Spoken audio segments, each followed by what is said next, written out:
Et comment comprendre le phénomène du réchauffement climatique que les Camerounais vivent actuellement, alors que censé être en début de saison sèche, les fortes précipitations avec risque d'inondation sont encore observées dans plusieurs régions du pays.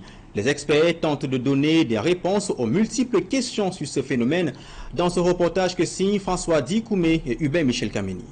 Les fortes précipitations qui s'abattent dans les différentes régions du Cameroun en cette période dite de saison sèche peuvent s'expliquer suivant plusieurs facteurs. Entre la fin des pluies et le début de la saison sèche, on a souvent des pluies rancunières, que j'appelle souvent aussi des pluies orgueilleuses, qui s'abattent parce qu'elles savent que leur temps s'achève. Ces manifestations climatiques extrêmes et inhabituelles trouvent également leur source donc dans le réchauffement de la planète. Selon les spécialistes de la météorologie, l'une des raisons plausibles pour mieux comprendre ce phénomène est le réchauffement climatique. Ceci du fait des actions de l'homme contre la nature. De moins en moins, la forêt régule le climat parce que justement, elle est détruite. On a également à côté de cela le phénomène El Niño qui a également une cause importante dans ces changements climatiques. Ces pluies torrentielles avec averses sont à l'origine des inondations et d'éboulements de terrain dans les zones dites à risque, mais également ne sont pas sans conséquences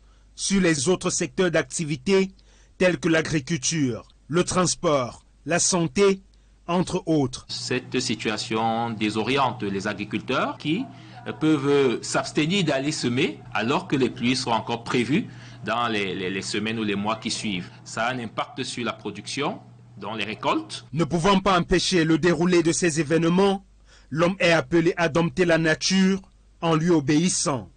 Recommandation des experts. Il est important pour ce secteur d'activité de se familiariser avec notre bulletin agrométéorologique qui est utile pour une assistance agricole non seulement sécurisée mais aussi optimale. Toutefois, dans les villes côtières vulnérables aux inondations et les régions de plus en plus en proie à la sécheresse, les experts recommandent la création de micro-réseaux et d'autres systèmes énergiques capables de résister aux perturbations ainsi qu'à la conception de bâtiments en tenant compte de la montée des eaux.